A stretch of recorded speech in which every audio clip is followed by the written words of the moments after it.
cho con làm nhân chứng ở khắp mọi nơi. Xin hãy dẫn con đi qua muôn ngàn gian khó, hành trang trên vai con mang theo lời Chúa. Này là đời con với xác hồn xin trao ngày mai, dù mang cuộc sống trôi tháng ngày vất vả gian lao. Con xin hiến dâng tuổi trẻ con với bao khát vọng, xin hãy cho con lòng kiên vững giữa đời hôm nay. Cuộc sống bao nhiêu nhưng hiểm nguy rằng trên đường dài, Ngài biết thân con nhiều yếu đuối xa ngã nổi trôi. Xin hãy dẫn con đi qua muôn ngàn gian khó, hành trang trên vai con mang theo lời Chúa.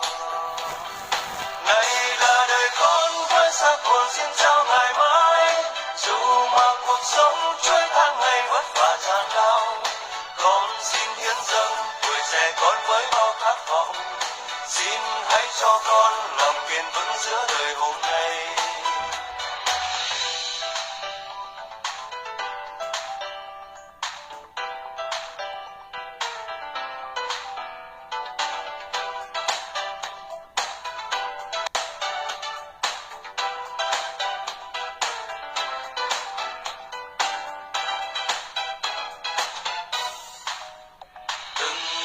Con qua in dấu chân yêu thương tuyệt vời, Ngài vác trên vai đường theo Chúa có đáng ngại chi.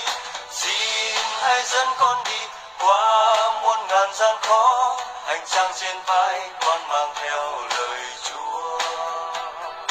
Này là đời con với xác hồn xin trao ngày mai, dù mà cuộc sống trôi tháng ngày vất vả gian lao. Con xin hiến dâng tuổi trẻ con với bao khát vọng, xin hãy cho con lòng kiên vững giữa đời hôm nay.